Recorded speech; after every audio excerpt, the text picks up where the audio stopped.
আমার মতো সমস্ত মায়েদেরই একটাই সমস্যা যে ছেলেমেয়ে কিছুতেই থোড় খেতে চায় না। তাই থোড়টাকে কিভাবে খাওয়াবো সেই ভাবনাটা কিন্তু আমাদের মতো মায়েদেরই ভাবতে হয়। আর এইভাবে যদি থোড় রান্না করা হয়, ছেলেমেয়ে তো খাবেই, উপরন্তু বুঝতেই পারবে না যে তারা থোড় খাচ্ছে। প্রথমে থোড়গুলোকে ছাড়িয়ে থোড়গুলোকে কুচিয়ে নিলাম।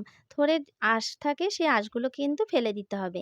এইবার কিছুটা নুন মাখিয়ে ১৫ মিনিট মতো রেখে দিলাম, এতে থোড়টা নরম হয়ে যাবে। এবার নিয়ে নিলাম ২ কাপ মতো গোবিন্দভোগ চাল। চালটাকে ভালো করে ধুয়ে রেখে দিলাম। এবার কড়াইয়ের মধ্যে দিয়ে দিলাম সাদা তেল। দেওয়ার পর একটা শুকনো লঙ্কা দিয়ে দিলাম। দিয়ে দিলাম গোটা জিরে, ২ টো তেজপাতা আর গোটা গরম মসলা। এইবার দেখো থোড়টা থেকে জল বেরিয়ে গেছে, জলটা চিপে থোড়গুলোকে দিয়ে দিলাম। তারপর ধুয়ে রাখা গোবিন্দভোগ চালগুলোকেও দিয়ে দিলাম। এইবার সমস্ত কিছু ভালো করে মিশিয়ে নিলাম। সমস্ত কিছু একটু ভাজা, ভাজা করে নিতে হবে।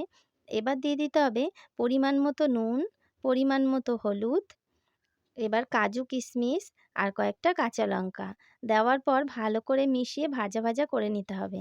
তারপর যেহেতু আমি ২ কাপ মতো চাল নিয়েছিলাম, তাই আমি ৪ কাপ জল দিয়ে দিলাম আর তার মধ্যে কিন্তু আদা বাটাও দিয়েছিলাম।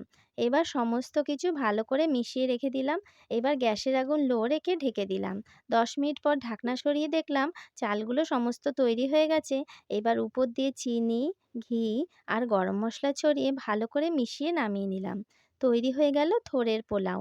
এইভাবে যদি থোড়ের পোলাও রান্না করা হয়, ছেলেমেয়ে তো বুঝতেই পারবে না যে তারা থোড় খাচ্ছে, আর উপরন্তু চেটেপুটে খাবে। আমার ভিডিও তোমাদের যদি ভালো লাগে, আমার চ্যানেলটাকে সাবস্ক্রাইব করে দিও আর লাইক করে দিও। তোমরা কিন্তু অবশ্যই বাড়িতে বানিয়ে আমাকে কমেন্ট করে জানিও। আর আমার তো খেতে দারুণ লেগেছিল।